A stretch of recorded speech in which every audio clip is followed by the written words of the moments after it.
Hello everyone, welcome to ZeroFox 3D. My name is Chris. Today we're going to be doing a bit of a teardown of Morbo, which is my new external solar powered repeater node for mesh radio. Now I know that a lot of people will be clicking on this and not have a clue what mesh radio is. So before we get into that, I'm going to have a quick rundown of who the heck I am and what mesh radio is. If you already know, what I'll do is I'll put chapter markers in the description so you can leap ahead, as well as putting them on the screen now if I remember in editing. So, quick backstory on me. A couple of years ago, I was watching YouTube videos like yourself and came across a few videos about something called Meshtastic. I jumped onto AliExpress, ordered one of these, a Heltec V3, really cheap, inexpensive radio. It arrived a month or so later, and it was just this. It was just a little PCB with a screen. So I jumped into my CAD software and knocked myself up a little case, which I christened Bender. And then, well, fast forward about 3 months, I'd sold thousands of the damn things, thanks to a few YouTubers picking them up. So yeah, that's how my story began in this. And a few years later, it's not as busy as it used to be. My little moment of fame kind of died out, but it's still great fun and I'm still enjoying the hobby. So what is this mesh radio concept? Well, it's off-grid secure communications. Now the key word there is off-grid. So that means it does not rely on any kind of infrastructure. So no electricity infrastructure, no internet, no mobile phone networks. If none of those exist, you can still communicate using this mesh network. Now there are two competing mesh communication systems, software. One is called Meshtastic, the other is called MeshCore. In the UK, where I'm based, MeshCore kind of has more traction at the moment and seems to work really well. That's where my focus is, but all my products work just as well in Meshtastic or MeshCore. If you want to learn more about both systems, there's a YouTube channel called the Comms channel, which has a great series of videos on both systems. I'll put links to those videos in the description. So this is Morbo. Morbo is an external solar-powered repeater. Now, repeaters play an important role, especially in MeshCore, because they are what repeats the messages across the network. It's designed around three key principles. The first being the shortest possible signal path from antenna to radio. The second being flexibility in mounting options. And the third being, well, cost effectiveness. Internally, it's built around the RAK WisMesh 1 watt booster, which is one of the best radios you can get, as well as a WaveShare solar controller that supports 6 volts all the way up to 24 volt solar panels. It also optionally supports an inner 219 current/voltage sensor, which allows battery levels and solar charge state to be reported back to the software itself. Flexibility really is the key with Morbo, so both in terms of the mounting options. So the mounting plate allows you to put it on a pole, either horizontal or vertical. Also doubles as a wall mount, so you drill 2 holes 85mm apart and you can just attach it to a wall really simply. You can attach it straight to the bottom of an N-type antenna.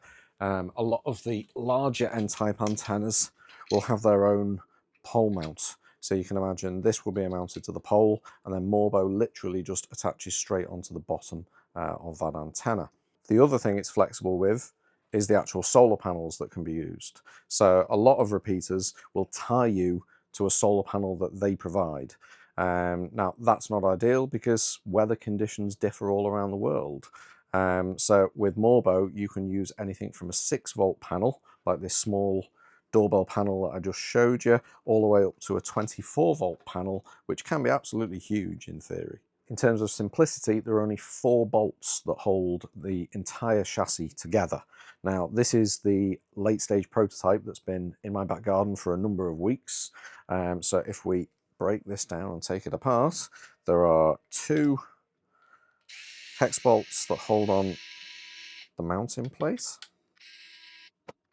You then have 1 hex bolt on this side and another that's recessed on this side.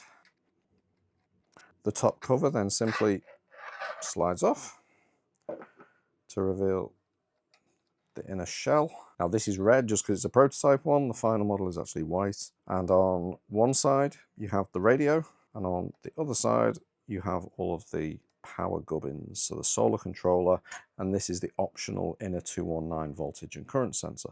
Sandwiched in between you have the battery holder, which holds 3 18650 cells, and if we look underneath we have the solar connection point, which is just a screw terminal block. You have cable tie points, so you can keep your cables secured, and I provide small cable ties. You have a power switch, so you can turn the node off. You have an external SMA connection for a Bluetooth antenna.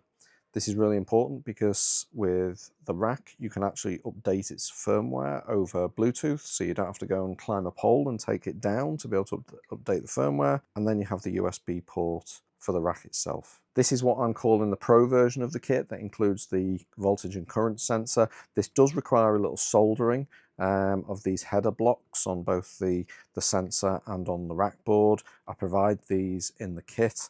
However, the plug and play standard kit that doesn't include the current sensor, that is literally no soldering required. What I'm going to do now is I'm going to switch over these electronics into the final version of Morbo now. I'm going to speed up that footage, but I'm going to remove the current sensor and show you just what the standard version looks when it's all installed in Morbo.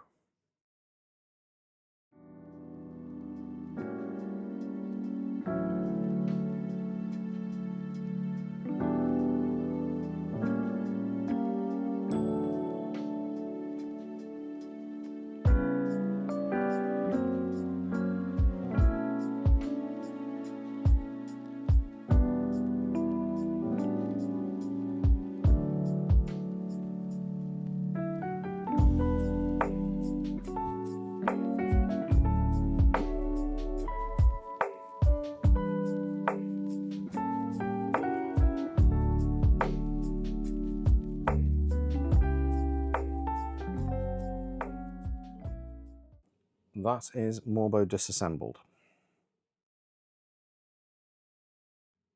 So now we're going to reassemble it as just the standard kit.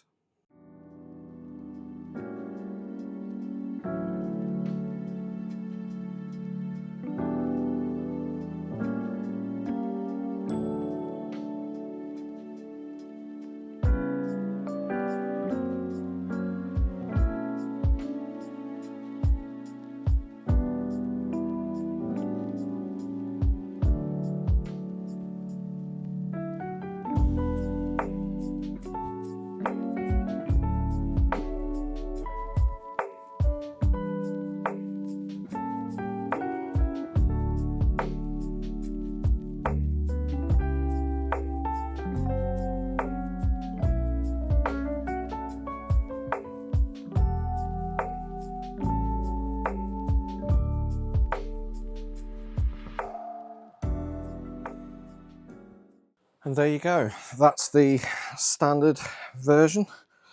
So power switch in place, your RAK 1 watt installed, all connected up to the solar controller and the 3 cells in the battery. Then it's just a case of sliding top cover on, add your 1 hex in there, 1 hex in there. There's a captive M3 nut in here and captive M3 nuts on the inside that hold everything securely together. And that's how you build Morbo. So that is Morbo. It's going to be available as a kit in both standard and pro form. It includes everything you need except for the rack, the WaveShare, the batteries and the antenna, which you add yourself. So again, super flexible in that regard. You get to choose what antenna and solar panel you use. There'll also be available the print files as well as hardware kits for those that do print it themselves to make it even simpler to build. There's also full wiring diagrams available on the website as well, which are useful for anyone that maybe wants to build the same hardware but in their own enclosure. I also have a range of companion nodes available. I highly recommend Nibbler 2 for the Heltec T096. Battery life is absolutely brilliant, works great as a companion alongside Morbo, which is what I've been testing for the last couple of months. Anyway, thanks for watching. I'll see you soon.